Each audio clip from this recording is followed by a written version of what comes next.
오늘은 창세기 13장과 14장 두 장을 좀 보고 싶습니다. 그래서 우리가 같이 먼저 말씀을 한 부분을 보고 그리고 가겠습니다. 14장 17절로 해서 24절 말씀까지를 우리가 먼저 같이 읽고 말씀 나누겠습니다. 자, 14장 17절로 해서 24절 같이 읽습니다. 아브라함이 그돌라오멜과 그와 함께한 왕들을 파하고 돌아올 때에 소돔 왕이 사회 골짜기 곧 왕국에 나와 그를 영접하였고 살렘 왕 멜기세덱이 떡과 포도주를 가지고 나왔으니 그는 지극히 높으신 하나님의 제사장이었더라. 그가 아브라함에게 축복하여 가로되 천지의 주제시요 지극히 높으신 하나님이여 아브라함에게 복을 주옵소서. 너희 대적을 내 손에 붙이신 지극히 높으신 하나님을 찬송할지로다 하매 아브라함이 그 얻은 것에서 10분 1을 멜기세덱에게 주었더라. 소돔 왕이 아브라함에게 이르되 사람은 내게 보내고 물품은 내가 취하라. 아브라함이 소돔에 이르되 천지의 주제시요 지극히 높으신 하나님 여호와께 내가 손을 들어 맹세하노니 네 말이 내가 아브라함으로 치북해 하였다 할까 하여 내게 속한 것은 물론 한 실이나 신들매라도 내가 취하지 아니하리라. 오직 소년들의 먹은 것과 나와 동행한 아넬과 에스골과 마므레의 분깃을 제할지니 그들이 그 분깃을 취할 것이니라. 아멘. 네, 이제 13장과 14장의 이제 말씀 보는데 13장과 14장은 아브라함 일행이 애굽에서 다시 가나안에 들어온 그 후에 되어지는 사건이 기록되어 있습니다. 먼저 보면은 13장 1절에 아브라함이 애굽에서 나올새 그와 그 아내와 모든 소유며 롯도 함께 남방으로 올라가니 이렇게 되어 있습니다. 여기서 이제 남방이란 말은 가나안 땅의 남쪽 지역을 의미하는 겁니다. 그러니까 애굽에서 다시 가나안으로 오는데 가나안 지역이 좀 그 지대가 높아요. 예루살렘도 지대가 상당히 높아요. 그래서 그 당시에 예루살렘에 가는 것을 사람들이 다 예루살렘으로 올라간다 이렇게 이제 말하거든요. 그래서 여기도 이제 남방으로 올라가니 이제 이렇게 말하는 겁니다. 그런데 이제 중요한 것은 아브라함이 애굽에 있을 때에는 하나님과의 교통이 없었어요. 왜냐하면 거기서 아브라함이 단을 쌓고 여호와의 이름을 불렀다라는 그런 말은 들은 적이 없어요. 그러니까 어떤 면에서는 애굽에는 그 모든 곡식이라든가 이런 것들이 풍부했지만 그 대신 하나님은 거기 계시지 않았다라는 거죠. 그래서 어떤 면에서는 아브라함은 그곳에서 그 풍성한 곡식으로 인해서 몸은 편했을지 몰라도 아마 아브라함의 마음은 괴로웠을 거라고 생각이 됩니다. 신앙인들이 그렇잖아요.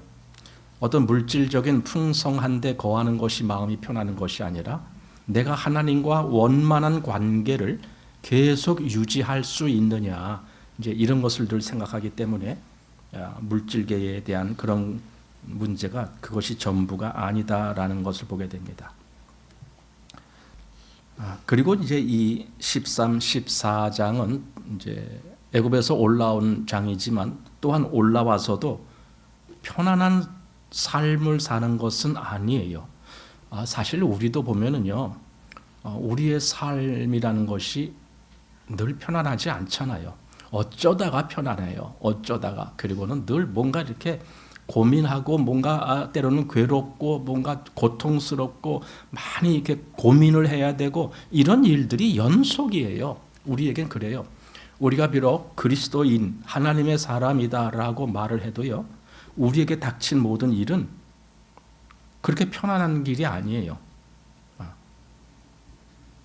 아브라함도 마찬가지였어요. 아브라함이 처음에 가나안 땅에 들어갔을 때 거기에 그 가나안 원주민들이 있었고 거기에 또 뭡니까 그 기근이 있었고 그래서 애굽 땅에 갔더니 또 애굽 사람들 때문에 무서워 갖고 자기 부인을 누이라고 그렇게 거짓말을 했더니 결국은 부인을 뺏기고 이런 일을 겪은 다음에 다시 가나안 땅으로 돌아왔는데 와서 보니까 이제는 자기의 가장 친한 그 가까이 있는 친족이 조카 아닙니까 롯. 근데 롯의 목자와 아브라함의 목자 간에 다툼이 일어났어요. 그 일로 말미암아 둘이 갈라서야 되는 거예요.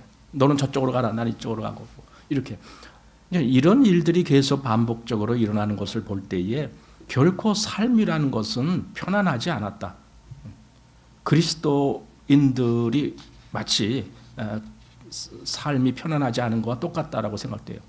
가끔 뭐 하나님 믿으면 뭐 만사 형통 편안하고 여러분 그런 것은 거짓말이에요. 그런 것은 올바르게 하나님을 아는 사람의 말이 아니에요.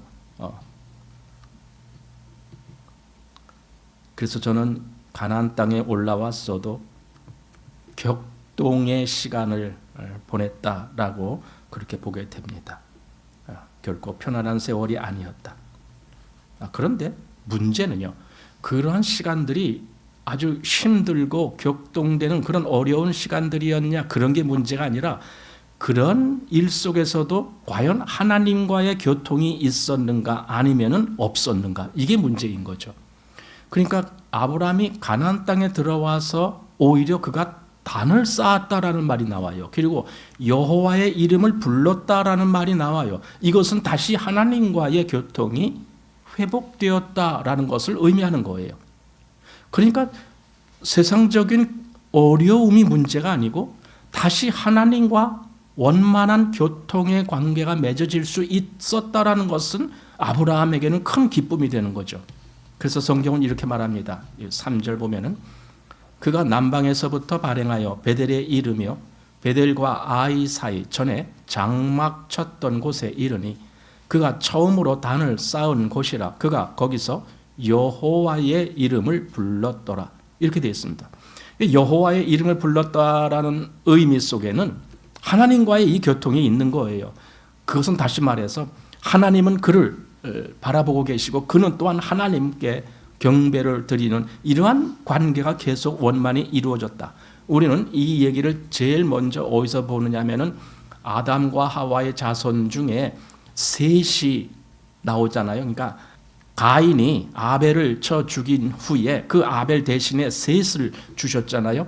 그래서 셋을 낳고 비로소 그때 사람들이 여호와의 이름을 불렀더라라고 되어 있잖아요.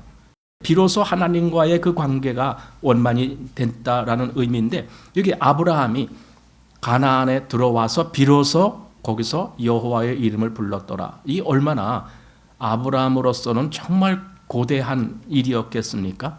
그가 애굽에서 결코 하나님 이름을 불렀다라는 말을 하질 못했는데 이제 다시 가나안에 와서 여호와 이름을 불렀다라고 말하는 것이 얼마나 좋습니까?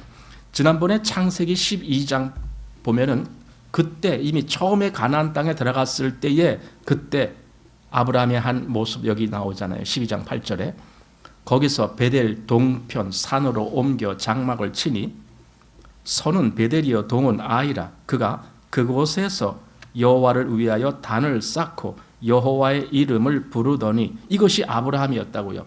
단을 쌓고 여호와의 이름을 불렀다. 그런데 조금 아까 우리가 본 말씀대로 그것이 다시 회복된 거예요. 그리고 이제 13장에는 그 뒤에 18절에서도 동일한 말씀을 해줍니다.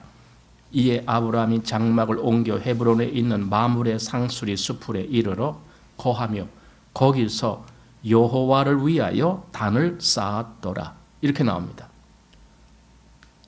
하나님을 위하여 단을 쌓았다라는 이것, 그러니까 늘 중심이 하나님을 향해 있었고 하나님을 경배하는 삶을 살았다라는 의미가 됩니다.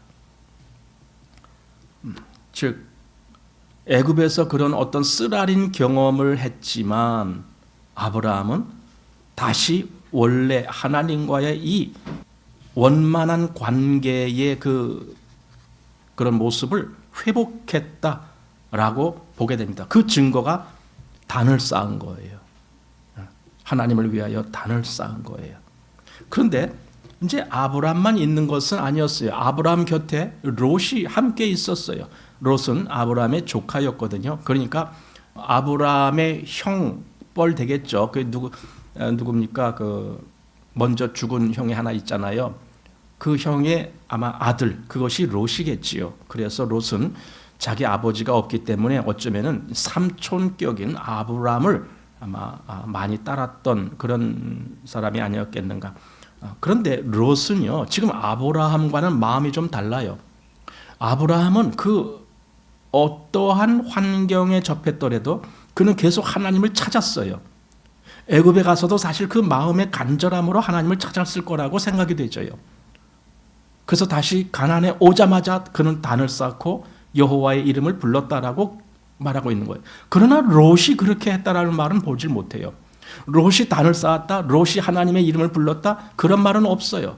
오히려 나중에 우리가 보게 되겠지만은 롯은 세상을 향해 갔다라는 걸 보게 됩니다. 아브라함과 롯이라고 하는 이 두 사람, 이 두 사람이 어쩌면 두 종류의 사람을 대변한다라고 볼 수 있습니다. 한 사람의 중심은 하나님이에요. 하나님의 말씀을 따라 순종했고 그것에 의해서 움직였어요.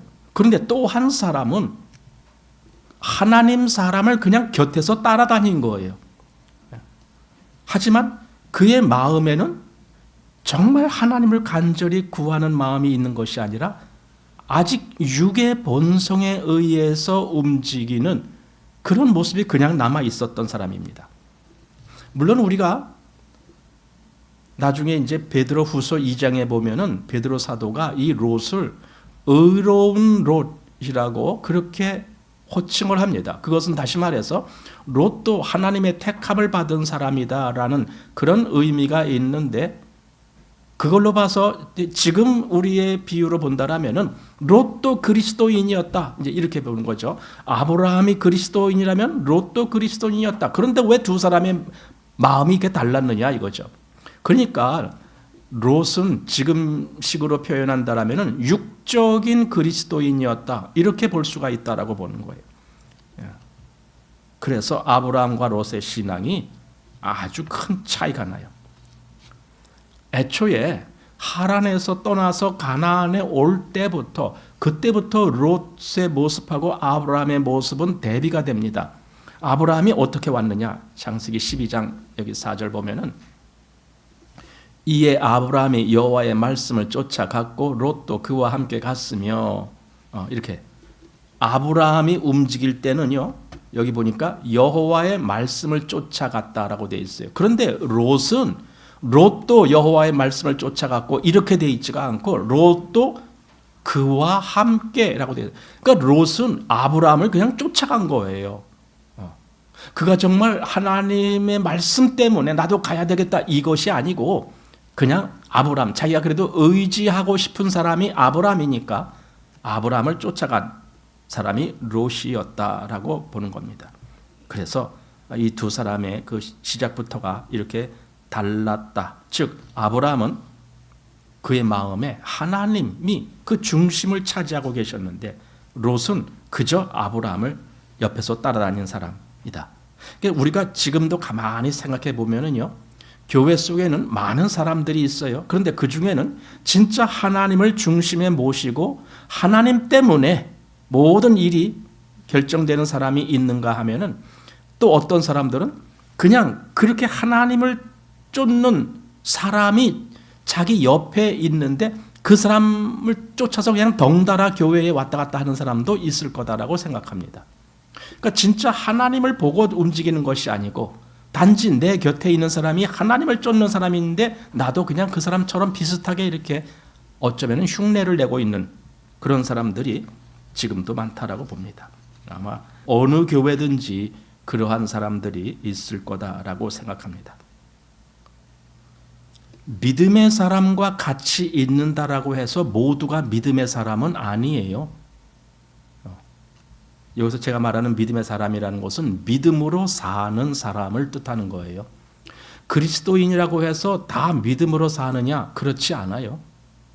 그리스도인이라고 해도 많은 사람들은 육적으로 사는 사람들이 있어요. 물론 그것에 대해서 저는 나중에 합당하게 하나님 앞에서 그것에 대한 심판을 받을 거다라고.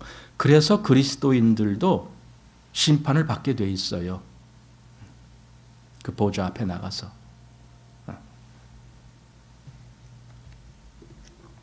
이스라엘이 출애굽할 때의 모습을 아시죠? 그때 모든 사람들이 다 이스라엘 사람들로만 구성돼서 나온 것이 아니에요. 그 중에는 아마 다른 민족, 다른 족속, 이방인들도 같이 섞여서 나왔을지 몰라요. 어쩌면 그들도 애굽에 있을 때에 애굽에서 종로로 타면서 많은 힘든 일을 겪었을 때에 저기 이스라엘이 떠난다니까 나도 같이 가야 되겠다. 이렇게 하고 나온 사람들이 있을지 몰라요. 그런데 그런 사람들 때문에 나중에 이스라엘 속에 문제가 생겨요. 여기 민수기 11장 4절 보면은 이스라엘 중에 섞여 사는 무리가 탐욕을 품음에 이스라엘 자손도 다시 울며 가로되 누가 우리에게 고기를 주어 먹게 할꼬, 이거죠.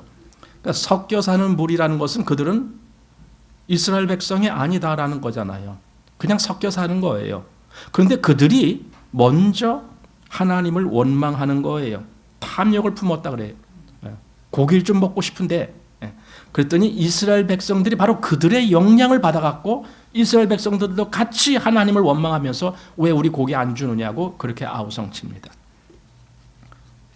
이렇게 섞여 사는 사람들은요, 어느 때는 이스라엘처럼 똑같이 그렇게 움직입니다. 이스라엘이 진지 이동할 때 같이 이동하고 멈출 때 같이 멈추고 저쪽으로 가면 같이 저쪽, 이쪽 가면 같이 이쪽, 이스라엘과 똑같이 움직이는 것 같아요. 그런데 문제는 그 본성의 중심이 무엇이냐가 문제죠.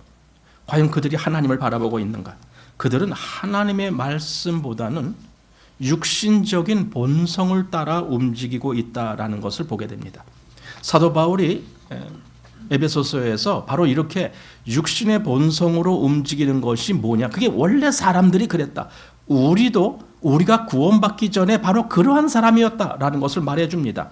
에베소서 2장 3절입니다. 전에는 우리도 다 그 가운데서 우리 육체의 욕심을 따라 지내며 육체와 마음이 원하는 것을 하여 다른 이들과 같이 본질상 진노의 자녀이었더니, 이거죠. 그러니까 이스라엘에 섞여 사는 무리들이 그렇게 항상 말썽을 일으킬 수밖에 없는 것은 그들의 본성은 육의 본질만을 갖고 있기 때문에 그런 거예요. 그런데 문제는 지금 여기 아브라함과 롯에 있어서도 롯의 마음이 아직도 그런 육의 본질에서 벗어나지 못하고 있다는 데가 있는 거죠. 그러니 아브라함과 롯은 다툴 수밖에 없는 거죠. 육적인 사람은 항상 그 육이 만족하는 그 길을 따라가게 되어 있습니다. 그래서 다툼이 생깁니다. 자, 본문 7절 말씀 봅니다. 그러므로 아브라함의 가축의 목자와 롯의 가축의 목자가 서로 다투고 또 가나안 사람과 브리스 사람도 그 땅에 거하였는지라. 그러니까 땅은 하나인데 거기에 아브라함의 가축의 목자, 롯의 가축의 목자, 이게 왜 목자가 나왔느냐? 그 가축을 먹이려면은 그 땅에서 그 풀을 먹여야 되는데 그 풀 있는 땅에 그렇게 많지 않으니까 서로 간에 먼저 차지하려고 아우성칠 거 아닙니까? 그러니까 나중에는 결국 다투게 된 거예요. 왜 네가 먼저 먹냐? 내가 먼저 차지한 건데. 아마 그런 의미겠죠. 자, 아브라함이 롯에게 이르되 우리는 한 골육이라 나나 너나 내 목자나 네 목자가 서로 다투게 말자. 보세요. 아까 아브라함과 롯이 그 땅에 있었는데 문제는 거기 가나안 사람과 브리스 사람도 그 땅에 거하였는지라 그러잖아요. 그러니까 한마디로 세상 사람들이 다 보고 있는 거예요. 누굴 보는 거예요? 아브라함과 롯을. 아니 저 사람들은 하나님을 믿는 사람들이라고 하고 있는데 지들끼리 싸우고 있네? 이거죠. 여러분 이게 얼마나 수치스러운 일입니까? 세상 사람들의 눈에. 참 그래서 교회에서 우리가 어떤 일을 할 때에는 세상에 흉이 잡힐 만한 그런 일을 해서는 안 되는 거죠. 물론 우리는 옳고 그름에 대해서 그걸 정확하게 판단하고 구별해야 될 필요는 있지만 오히려 그것 때문에 세상 사람들의 눈에 싸우는 교회로 보여진다라면 멈춰야 되는 거예요. 그건 더 교회에 덕이 되지 못하기 때문에 그렇죠. 그래서 결국 아브라함이 우리 서로 다투게 하지 말자. 우리가 서로 이렇게 떠나서 사는 한이 있더라도 다투지 않는 것, 그게 옳아. 이거죠. 지금 아브라함이 한 말이 그거예요. 자, 그래서 9절. 네 앞에 온 땅이 있지 아니하냐? 나를 떠나라. 네가 좌하면 나는 우하고 네가 우하면 나는 좌하리라. 예. 한마디로 이제 그들 두 사람 간에 어떤 큰 일이 발생한 거예요. 그동안은 계속 둘이 같이 살았어요. 같이. 갈 때 우르에서 하란에 갈 때도 그때도 같이 갔고, 하란에서 가나안 땅에 올 때도 같이 왔고, 애굽에 갈 때도 같이 갔고, 거기서 다시 가나안에 올 때도 같이 왔고, 계속 이렇게 같이 살았는데 이제 둘이 갈라지는 거예요. 그러니까 어떤 면에서는 큰 사건이 벌어지는 거죠. 예. 그런데 어떤 일이 발생할 때에 우리는 사람의 마음속에 그 이전에는 보지 못했던, 말하자면 숨어있는 어떤 본성을 보게 됩니다. 어떤 일이 생겼을 때에. 그런 경우를 우리는 자주 보게 됩니다. 한마디로 본색이 드러난다, 이제 그런 말을 하죠. 그래서 아브라함은 어느 길로 갔느냐? 믿음의 길로 가요. 아브라함이 믿음의 길로 간다는 것은 우선 여기서 어느 땅을 택할 것인지를 할 때에 롯에게 먼저 우선권을 줍니다. 네가 택하라 이거죠. 네가 좌하면 내가 우하고 네가 우하면 내가 좌하겠다. 네가 먼저 택하라. 우선권을 줍니다. 아니, 생각을 해보세요.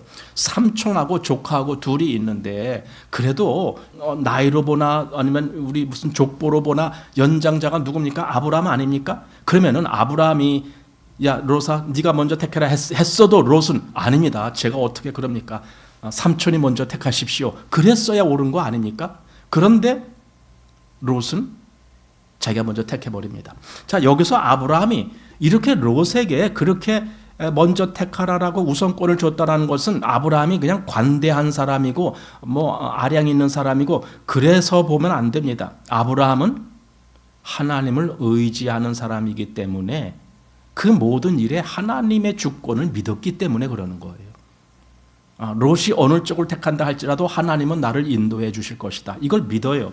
그래서 어떤 것이든지 그가 서두르지 아니한다라는 것을 보게 됩니다.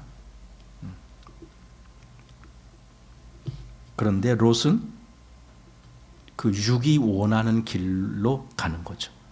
그는 하나님의 이러한 주권적인 인도하심을 의지하지 못하고 있어요. 그러니까 자기 육이 원하는 그 길로 갈 수밖에 없는 거예요. 그게 롯이에요. 우리는 이 아브람과 롯이라고 하는 두 사람을 통해서 아주 중요한 것을 배우게 되는 거예요. 똑같이 하나님의 사람, 똑같이 선택받았다라고 하지만 진짜 믿음이 중심인 사람과 자기 육신의 본성을 그대로 갖고 있는 사람, 그 두 사람의 길이 이렇게 달랐다라는 겁니다.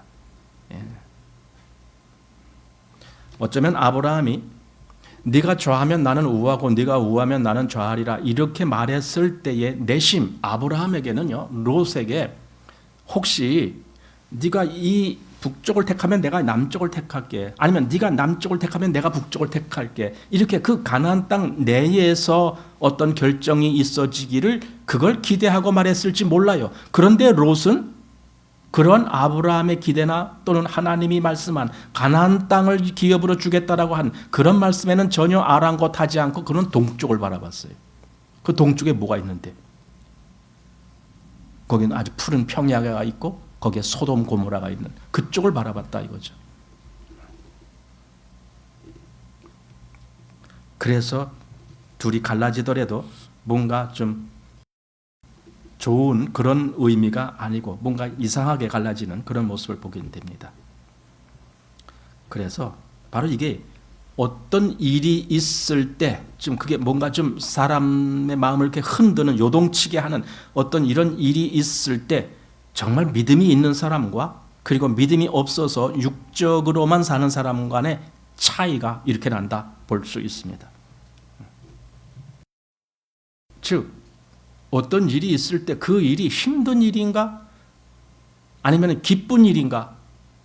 고달픈 일인가? 또는 만족스러운 일인가? 그런 거에 상관없이 어떤 일이든지 상관없이 믿음의 사람은 항상 하나님을 바라보게 되어 있어요. 항상. 어떤 일이든지. 하지만 육적인 사람은요, 하나님을 바라보는 것이 아니라 자기를 바라봐요. 내가 어떤 것이 더 편하고 어떤 것이 좋을까? 즉 육적인 만족을 우선시합니다. 그게 여기 육적인 사람입니다.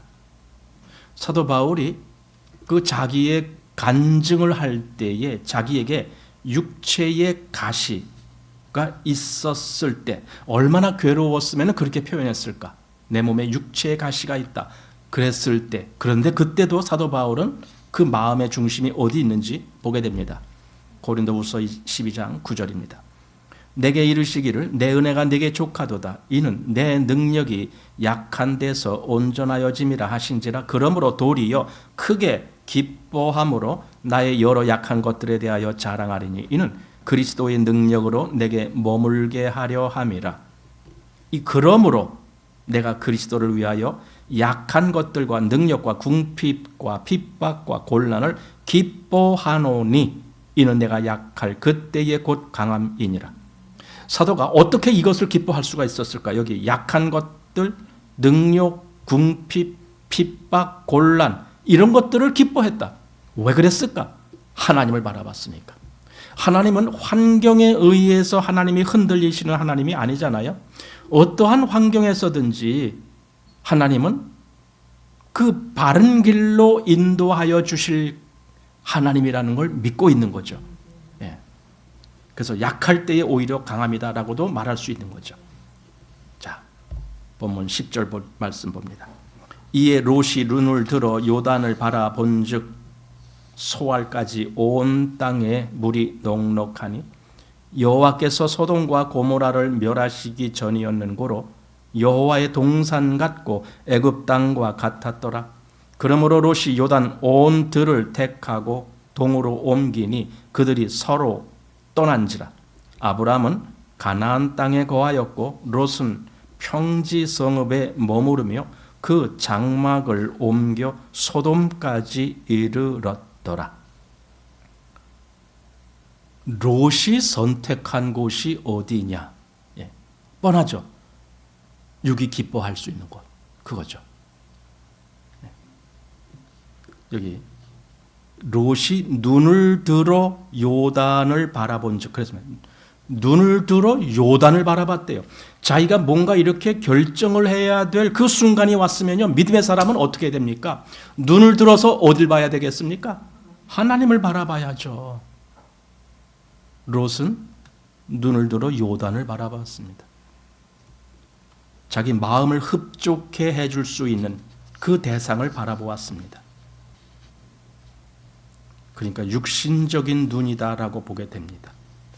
여기 여호와께서 소돔과 고모라를 멸하시기 전이었는 고로 이렇게 말씀했어요. 이 말은 다시 말하면 그 소돔과 고모라는 여호와께서 멸하실 그 계획을 갖고 계신 땅이다. 그건 예정에 있는 것이다. 이거죠. 물론 이때 아브라함이나 롯도 그것이 예정이 있는지는 몰랐어요. 하지만 지금 이 성경을 기록하면서 지금 모세가 이 창세기를 기록하다가 이 말을 넣은 이유가 뭡니까? 여기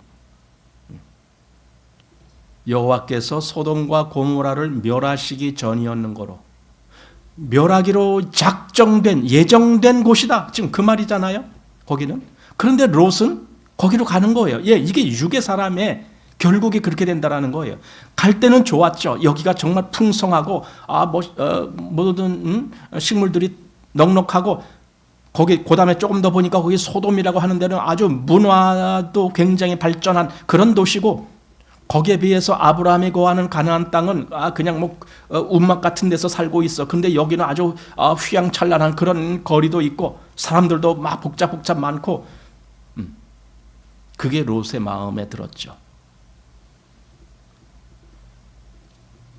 그런데 아브라함은 그런 것에 전혀 마음이 없었어요. 아브라함의 관심은 하나님이 내가 어떻게 하기를 원하실까? 내가 과연 롯과 같이 저런 그 세상의 풍성함으로 나아가기를 원하실까? 아니면은 여기 이 약속의 땅에 그대로 머무르는 것을 원하실까? 했을 때 아브라함은 당연히 하나님의 약속대로 이 땅에 머물러야 된다는 걸 알았죠. 본능적으로. 그게 믿음의 본능이죠. 결국 육의 본성을 따라간 롯은 후에 아주 괴상한 일들을 겪게 되고 소돔 고모라가 멸망당할 때에 겨우 거기서 빠져나오는 과정에 자기 부인을 또한 잃어버리게 되고 뭐 이런 과정도 겪을 수밖에 없는 그거예요. 그러니까 지금 당장은 눈앞에 좋은 곳이라고 해도 결론은 하나님의 입장에서 그 땅은 멸망의 땅이었는데, 여러분 그렇다면은 이 지구상이 뭡니까? 이 지구가 뭡니까? 멸망하기로 예정된 곳이에요.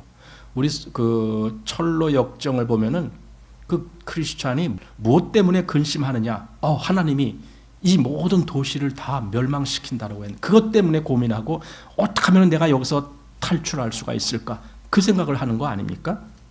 가족들한테 다 말을 했지만 오히려 가족들은 그 크리스찬을 뭔가 정신 이상된 사람 취급을 하면서 비웃었죠. 육신의 눈은 하나님을 볼 수가 없죠. 그리고 설령 본다 할지라도 하나님을 따를 마음이 없죠. 그러니까 육신은 천상 육의 욕구대로 따라갈 수밖에 없는 거죠. 바로 이 말씀입니다. 로마서 8장 7절. 육신의 생각은 하나님과 원수가 되나니 이는 하나님의 법에 굴복치 아니할 뿐 아니라 할 수도 없음이라, 이거죠. 굴복치 않아요. 이건 의도적으로 그렇게 하는 거예요. 근데 설령 그렇게 할 어떤 기회가 왔다 할지라도 할 수가 없는 거예요. 이게 무능입니다. 이거는 의지적으로도 하나님을 따르지 아니하고 능력으로도 따를 능력이 없고, 이거죠. 이게 육신의 생각입니다. 우리도 그 인생에서 많은 이런 선택의 기로에 서게 되죠. 그때 내게 유익한 길이 어느 쪽인지 거기에만 관심이 있는 사람은 하나님의 길을 택할 수가 없어요. 내 육신한테 유익한 길이 뭐냐? 사람들은 사실 그거 먼저 생각하거든요. 어떤 일이 있을 때 하나님의 뜻이 뭐냐? 이쪽을 먼저 생각하는 것이 아니라 당장 내 발등에 떨어진 불, 그것부터 해결할 생각만 하는 거죠. 그런데 하나님의 길은요, 그의 마음에 좋아 보이지가 않아요. 더군다나 하나님도 그의 마음을 알기 때문에 그를 하나님의 길로 인도하시지 않아요. 그러니까 롯이 그 소돔 쪽으로 갔을 때에도 하나님이 그를 막지 않으신 거예요. 왜냐하면 그의 마음에 그것이 있으니까. 사람 마음에 무엇이 있는지 하나님은 그걸 그대로 가게 만드셔요. 세상에 욕심이 있으면 그냥 세상으로 가게 만드시는 거예요. 하나님의 인도하심을 귀하게 볼 줄 모르는 사람은 하나님의 길을 선택하지 않아요. 여기 그래서 마태복음 6장 21절에 내 보물이 있는 곳에는 내 마음도 있느니라. 여러분, 무엇이 우리의 보물입니까? 내가 나의 주 예수 그리스도를 나의 보화보다도 더 귀한 것으로 여깁니까? 사실 사도 바울이 그랬잖아요. 내게 유익하던 모든 것을 다 해로 여김은 내 주 그리스도 예수를 아는 지식이 가장 고상함을 인함이라 그랬잖아요. 그러니까 그 말은 곧 예수 그리스도가 나의 보물이야, 이런 말이거든요. 그럼 그렇게 예수님을 나의 보물로 여겼던 사람은 항상 그쪽으로 가게 돼 있어요. 그런데 그렇지 못한 사람은 자기 마음에 무엇이 보물인지 그 길로 가는 거예요. 세상에 있는 그것이 보물이라면, 여기 그래서 디모데후서 4장 10절에 데마는 이 세상을 사랑하여 나를 버리고 데살로니가로 갔고, 이래잖아요. 데마도 사도 바울과 같이 전도를 하면서 그 일을 같이 힘썼던 사람이었던 것 같아요. 여기 보니까. 그런데 어느 순간에 그는 사도 바울을 떠났어요. 그냥 떠났는데 그냥 간 게 아니라 뭔가 그 마음에 더 이상 하나님을 따르고자 하는 마음이 없이 세상을 좋아하는 마음이 있어서 그 길로 갔다라는 겁니다. 바로 이게 세상을 쫓는 사람의 마음입니다. 자, 10절 말씀 보십시오. 이에 롯이 눈을 들어 요단을 바라본즉 소알까지 온 땅에 물이 넉넉하니. 롯이 보는 것, 롯은 육의 눈으로 볼 수 있는 그것밖에는 볼 줄 몰랐던 거예요. 육의 눈으로 볼 수 있는 그것. 하지만 믿음의 사람은 보는 눈이 달라져요. 여러분, 육의 사람이 보는 것과 믿음의 사람이 보는 것은 똑같은 세상을 보든 똑같은 무엇을 보든 돈을 보든 또 무엇을 보든 달라요. 기준이 달라요. 허담대 텔레비전을 보더라도 그래요.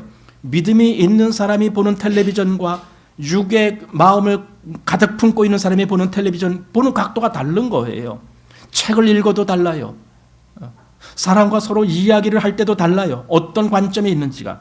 여기 고린도 후서 4장 18절에 이렇게 되어 있어요. 우리의 돌아보는 것은 보이는 것이 아니요 보이지 않는 것인. 보세요. 우리의 돌아보는 것, 우리가 늘 마음에 관심을 갖고 있는 것, 그거는 내 눈이 보는 그것이 아니고 오히려 보이지 않는 그것이다. 그래서 보이는 것은 잠깐이요 보이지 않는 것은 영원함이니라 그랬고, 또 고린도후서 5장 7절에 이는 우리가 믿음으로 행하고 보는 것으로 하지 아니함이로다. 믿음의 사람은 믿음으로 행하는 것이지 그 육신의 눈으로 보는 그것대로 행하는 것이 아니에요. 그래서 육신의 눈으로 본 대로 행한 사람이 누구냐? 그게 롯이에요. 하지만 믿음으로 행한 사람이 있는데 그가 아브라함이고, 이 둘이 이렇게 달라지는 거예요. 그래서 이 롯과 아브라함은 지금 우리에게 아주 귀한 두 사람의 샘플의 모형으로 보여지는 거예요. 믿음을 쫓아간 사람 또는 육의 욕구를 쫓아간 사람, 이렇게 됩니다. 자, 그 다음에 이제 14장에는 전쟁 이야기가 나옵니다. 어떤 네 왕, 꽤 큰 왕인 것 같아요. 1절 보니까 당시의 신할 왕 아므라벨과 엘라살 왕 아리옥과 엘람 왕 그돌라오멜과 고임 왕 디달이, 이렇게 네 명의 왕이 이제 아마 연합을 해갖고 움직입니다. 그래서 어디를 들어갔느냐? 소돔 왕 베라와 고모라 왕 비르사와 아드마 왕 시납과 스보임 왕 세메벨과 벨라 곧 소알 왕과 싸우니라. 그러니까 네 왕이 5 왕을 쳐들어간 거예요. 근데 물론 이제 이 네 왕이 더 힘이 많겠죠. 그러니까 쳐들어갔겠죠. 그래서 그 이전까지 여기 보니까 몇 년을 섬겼다 이런 말이 4절 보니까 이들이 12년 동안 그돌라오멜을 섬기다가 제 13년에 배반한지라, 이거죠. 이제 우리 더 이상 너 안 섬겨, 이렇게 된 거예요. 그러니까 이제 쳐들어온 거예요. 자, 문제는 지금 이게 세상의 전쟁이잖아요. 전쟁인데 얼마나 큰 일이에요. 왜냐하면 전쟁은 사람이 죽고 사는 문제가 달린 거 아닙니까? 엄청 큰 일이에요. 그런데 아브라함이 바라보는 이 전쟁과 롯의 경우와는 이거 사뭇 다른 거예요. 롯은 완전히 거기에 휘말려 들어갔어요. 왜냐하면 롯의 선택이 그것을 선택했기 때문에 그래요. 소돔을 선택했기 때문에. 그래서 롯을 비롯한 모든 롯의 가족들, 다른 사람들도 마찬가지죠. 다 붙잡혀간 거예요. 포로로 잡혀간 거죠. 그 당시에 전쟁을 해서 포로로 잡아가는 이유는 가서 종으로 부려먹으려고 데려가는 거예요. 종 시키려고. 그러니까 롯을 비롯한 이런 모든 사람들이 다 잡혀갔습니다. 근데 그 소식을 아브라함에게 전한 사람이 있습니다. 여기 13절 보니까 도망한 자가 와서 히브리 사람 아브라함에게 고하니 때에 아브라함이 아모리 족속 마므레 상수리 숲을 근처에 거하였더라. 마므레는 에스골의 형제여 또 아넬의 형제라. 그들은 아브람과 동맹한 자더라. 아브람이 비록 여기 지금 동맹한 사람이라고 나오는 마므레 또 에스골, 아넬 이런 사람들인데, 그런 사람들은 하나님의 사람은 아니잖아요. 그럼에도 불구하고 아브라함은 그들과 동맹을 맺었어요. 이건 믿음의 어떤 유익을 위해서라기보다는 거기서의 그 삶의 어떤 필요성에 의해서 동맹을 맺은 것이 아닌가, 이런 생각이 들어요. 아마 우리도 때로는 그런 것이 필요할 때가 있다는 걸 보게 돼요. 꼭 믿음의 사람이라고 해서 믿음의 사람들과만 같이 어울려 사는 거, 그런 거 아니에요. 때로는 우리가 세상 사람들과도 뭔가 어떤 일을 같이 해야 될 때도 있어요. 물론 그것은 하나님의 일이 아니에요. 그냥 세상 일이에요. 세상 일에서 우리는 세상 사람들과 같이 그렇게 해야 될 때가 오게 됩니다. 예. 그런데 여기 14절 보면은 이렇게 되어 있습니다. 아브라함이 그 조카의 사로잡혔음을 듣고 집에서 길리고 연습한 자 318인을 거느리고 단까지 쫓아가서 이릅니다. 물론 여기 이제 아브라함이 혼자만 간 게 아니라 아까 말한 그 동맹한 그들과 같이 갔습니다. 나중에 보니까 같이 간 걸로 되어 있어요. 그런데 중요한 것은 여기 아브라함이 집에서 길리고 연습한 자 318인 이렇게 이 숫자가 나온 이유가 뭡니까? 뭐 때문에 아브라함이 여기 318인이라고 하는 이런 사람들을 집에서 길리고 뭘 연습을 했어요? 싸우는 연습이잖아요. 활 쏘고 칼 치고 뭐 이런 거 그런 연습이었을 거 아닙니까? 왜 아브라함이 그랬을까요? 여러분 우리는 하나님의 사람이라고 해서 모든 것 하나님이 다 알아서 해 주실 거야. 그렇게 믿습니까? 아브라함은 그럼 하나님을 못 믿어서 이렇게 준비하고 있었는가요? 아니에요. 하나님을 의지하기 때문에 더 준비한 거예요. 하나님을 의지한다고 해서 내가 대비하고 준비해야 될 일을 게을리하는 것은 그것은 하나님의 뜻이 아니에요. 예를 들어 학생이 공부를 해야 돼요. 그런데 시험 보기 일주일 전부터 기도만 열심히 하는 거예요. 하나님 이번에 내가 좋은 점수를 받게 해주십시오. 좋은 점수를 받게 해주십시오. 그렇게 좋은 점수를 받기를 원한다라면은 하나님의 원리는 뭐겠습니까? 네가 그 전부터 그럼 열심히 공부했어야지. 그거 아닙니까? 그런데 공부한 건 아니고 기도만 열심히 했다. 그건 하나님의 뜻 아니에요. 하나님은 그렇게 게으른 사람을 들어 쓰시지 않아요. 자기 책임을 분명히 완수하고 준비할 수 있는 사람을 하나님도 쓰셔요. 그것이 그가 육의 개념으로 준비했다 할지라도 결국은 하나님 앞에서 그게 영의 쓰임으로 바뀌어지는 거예요. 그런 순간이 오는 거예요. 자, 17절 아브라함이 그돌라오멜과 그와 함께한 왕들을 파하고 돌아올 때에 참 놀라운 일 아닙니까? 아브라함은 기껏 318인 그리고 그 옆에 아넬과 에스골 그들도 그들도 한 100명씩 데려왔는지 모르겠어요.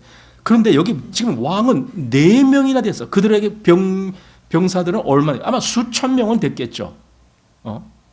분명히 아브라함보다는 몇 배 더 많은 그런 병사들이 있었을 거거든요. 그런데 아브라함이 가서 그들을 쳤어요.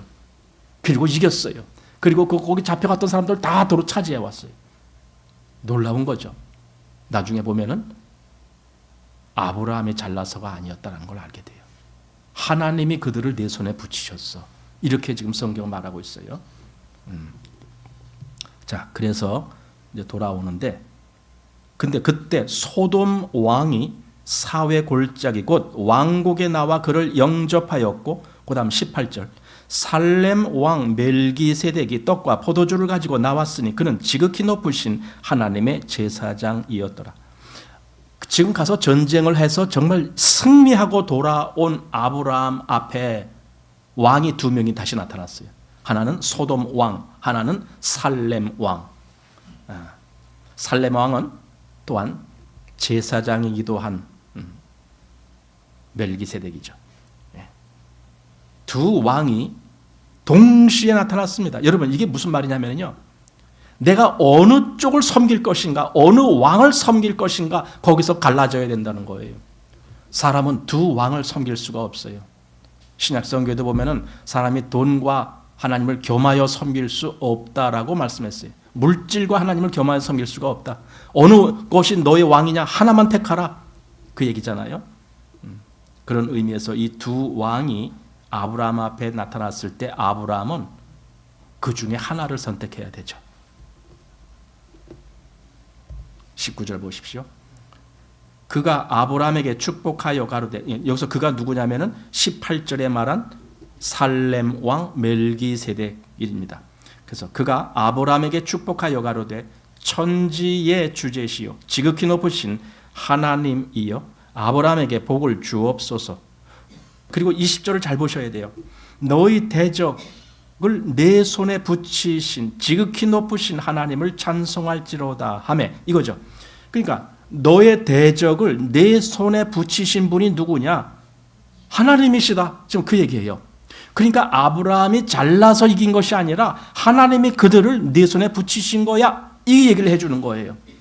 물론 아브라함도 멜기세덱의 이 말을 믿었어요. 전적으로. 그래서 그 다음 행동이 나와요. 그래서 얻은 것의 10분의 1을 멜기세덱에게 주었더라. 이렇게 하는 거예요. 그게 뭐냐면요. 10분의 1을 누구에게 준다라는 개념은 그가 모든 것의 주권자다라는 그 표시예요.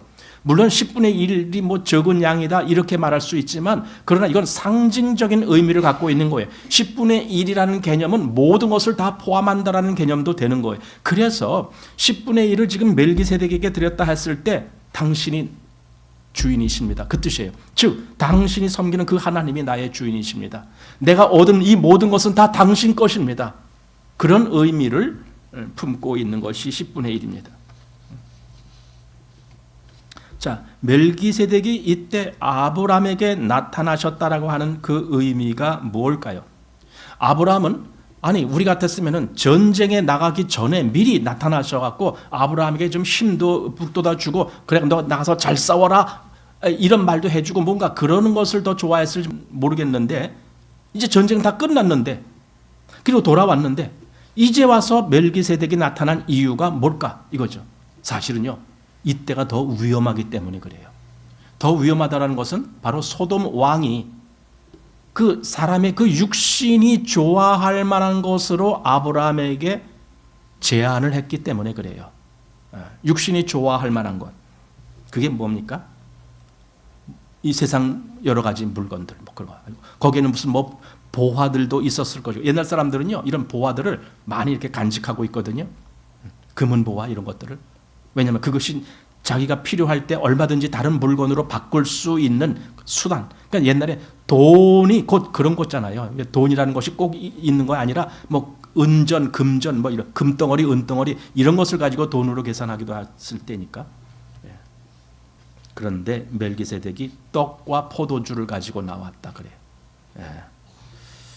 물론 싸우고 왔기 때문에 떡과 포도주가 얼마나 그들의 심신, 즉 필요한 심신을 뭔가 북돋아주는 그런 역할을 했을까도 생각을 하지만 그러나 우리가 더 생각해야 될 부분은 따로 있습니다. 이 떡과 포도주는 우리가 주님을 생각할 때에 그 만찬 때에 제자들과 같이 나누셨던 떡과 포도주 거기서 떡을 이는 내 몸이다라고 말씀하셨고 포도주는 바로 언약의 피다 이렇게 말씀하신 그것을 상징하게 됩니다.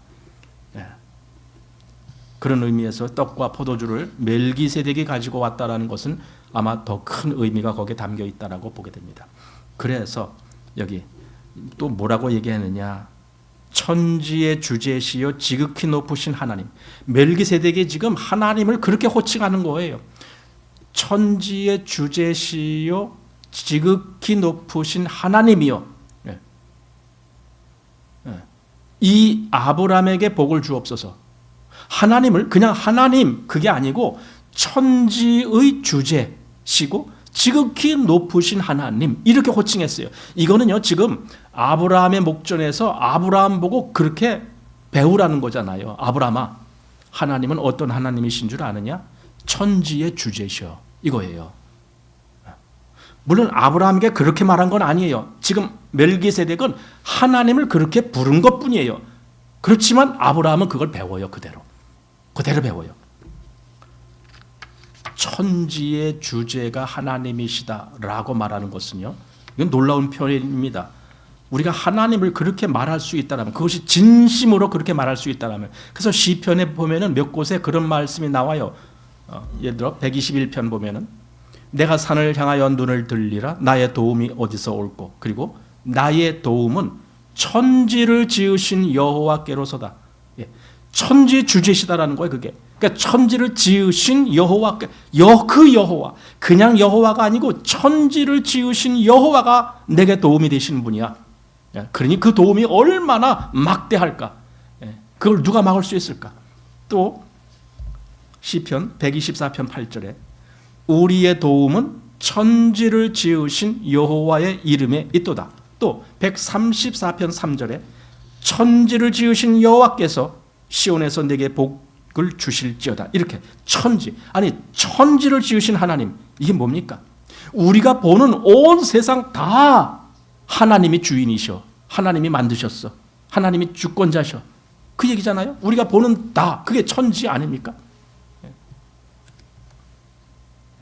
천지를 지으신 여호와를 신뢰하는 그런 자라면 지금 소돔 왕이 야 물건 네가 가져가, 아브라함 보고 그렇게 제시했잖아. 사람만 내게 돌리고 물건은 네가 취해.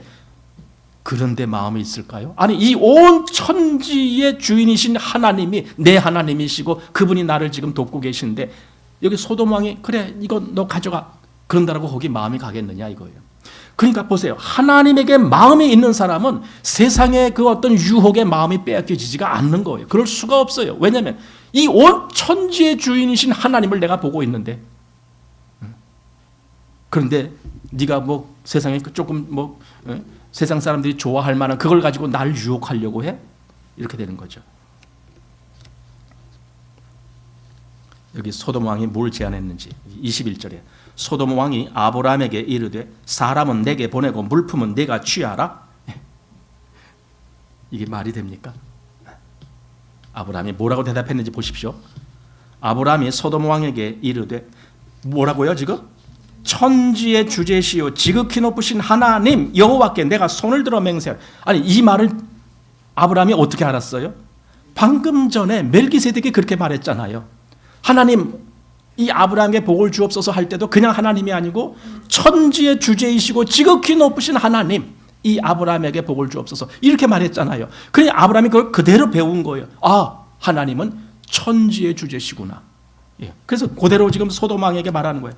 천지의 주제시요 지극히 높으신 하나님 여호와께 내가 손을 들어 맹세하노니 네 말이 내가 아브라함으로 치북해 하였다 할까 하여 내게 속한 것은 물은 한 실이나 신들매라도 내가 취하지 아니하리라.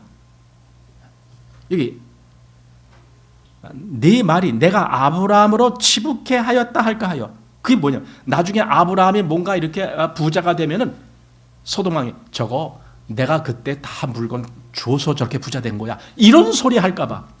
근데 아브라함은 그게 싫은 거예요. 왜 싫은 줄 아세요? 내가 어떻게 되는 것, 내가 부자가 되건 가난한 자가 되건 그거는 하나님이 주시는 거야. 소돔 왕 네가 줄 게 아니야. 지금 그 얘기잖아요. 아브라함은 이 세상에 속한 사람한테서 뭔가를 받을 생각을 하는 게 아니라 하나님께 받을 생각을 한 거예요. 하나님이 천지의 주제신데 내게 필요한 것 다 하나님이 주실 것인데 내가 뭐라고 너한테 받느냐? 지금 그 얘기예요. 그래서 여기 20절 뒤에 아브라함의 그 10분의 1을 멜기세덱에게 드린 이유가 바로 그겁니다. 주권은 당신에게 있습니다. 당신이 주권자이십니다. 그거죠. 자, 그리고 여기 이제 이 멜기세덱에 대해서 조금 봐야 되는데 멜기세덱은 장차 오실 그리스도의 예표입니다. 그래서 히브리서 5장 6절 말씀 보면 또한 이와 같이 다른 데 말씀하시되 내가 영원히 멜기세덱의 반차를 쫓는 제사장이라 하셨으니, 여기서 내가 할 때 그 내는 그리스도를 두고 한 말입니다. 7절 그는 육체에 계실 때에 자기를 죽음에서 능히 구원하실 이에게 심한 통곡과 눈물로 간구와 소원을 올렸고 그의 경외하심을 인하여 들으심을 얻었느니라. 그리고 8절 그가 아들이시라도, 그러니까 아들 얘기하는 거잖아요. 예수님 아들이시라도 받으신 고난으로 순종함을 배워서 온전하게 되었은즉 자기를 순종하는 모든 자에게 영원한 구원의 근원이 되시고 하나님께 멜기세덱의 반차를 쫓는 대제사장이라 칭하심을 받았느니라. 그러니까 아까 멜기세덱은 그냥 멜기세덱 혼자 된 거랑 나왔다가 없어진 것이 아니라 장차 올 그리스도를 미리 예표적으로 보여주시기 위해서 아브라함 앞에 나왔던 거예요. 그 멜기세덱이. 그리고 히브리서 6장 20절에 보면은 그리로 앞서가신 예수께서 멜기세덱의 반차를 쫓아 영원히 대제사장이 되어 우리를 위하여 들어가셨느니라. 그 하나님 나라에, 그 하나님 보좌 앞에 그 위로 하늘나라에 들어가셨다. 그가. 근데 멜기세덱의 반차를 쫓아. 이 제사장 직분에는 반차라는 거 있어요. 이게 순번이란 말이죠. 앞에 누가 그 제사장 직하면 그 다음 차례대로 그 다음에 또 누가 하고 이렇게. 이게 반차예요. 그게 미리 딱 짜여져 있어요. 그 반차처럼 멜기세덱 다음에는 예수님이 그 반차를 쫓았다. 그 얘기입니다. 자, 그래서 7장 1절.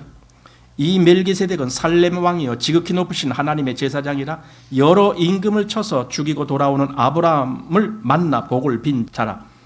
아브라함이 일체 10분의 1을 그에게 나눠 주니라. 그 이름을 번역한 즉 첫째 의의 왕이요 또 살렘 왕이니 곧 평강의 왕이요 아비도 없고 어미도 없고 족보도 없고 시작한 날도 없고 생명의 끝도 없어 하나님의 아들과 방불하여 항상 제사장으로 있느니라. 그리고 4절에 이 사람이 어떻게 높은 것을 생각하라. 조상 아브라함이 노량물 중 좋은 것으로 10분의 1을 저에게 주었느니라. 그러니까 그때 그 사건이 지금 히브리서에서 계속 말씀하고 있는 거예요. 왜 아브라함이 10분의 1을 줬는 줄 아는가? 그가 높은 하나님의 제사장이기 때문에, 자기보다 높으신 분이기 때문에. 그래서 낮은 자가 높은 자에게 복빔을 받느니라 라는 말 지금 보진 않았지만 그 말이 같이 나와요. 누가 높은데? 멜기세덱이 아브라함보다 더 높으니까. 왜 그 말을 했을까요? 지금 그리스도가 하나님의 대제사장이 되어서 우리를 위해서 들어가셨느니라 했는데 그가 바로 우리를 위해서 그 모든 것을 다 이루어 놓으신 분이기 때문에, 그러니 아브라함이 여기서 그 10분의 1을 멜기세덱에게 주었던 것처럼 우리도 우리의 모든 것에 대한 그 주권은 주님께 있습니다. 당신이 주인이십니다. 내가 주인이 아니고 하나님이 주인이시고 우리 주 예수 그리스도께서 나의 주인이 되셨습니다. 나의 전체 물질의 그런 문제가 아니고 나의 전체 나 자신을 주님께 드립니다. 이런 마음이 있는 거죠. 그래서 주님이 받으시옵소서. 나의 모든 것은, 나의 나된 것은 다 주님의 은혜입니다. 나는 주님 것입니다. 나는 주님 것입니다. 이런 말을 할 수가 있는 거죠. 이것을 아브라함이 그때 품었던 마음이다. 그래서 롯과 비교가 되는 거예요. 롯은 완전히 육의 욕구를 쫓아간 사람, 그리고 아브라함은 그 믿음의 길을 가는 사람이고 결국은 예수님을 미리 예표해서 보여준 멜기세덱을 만난 사람이다. 바로 이것이 믿음의 길을 가는 사람의 모양이다 라는 겁니다. 그러니 우리에게도 그런 면에서 상당히 중요한 의미를 준다라고 보게 됩니다. 자, 이렇게 해서 14장까지 모두 마칩니다.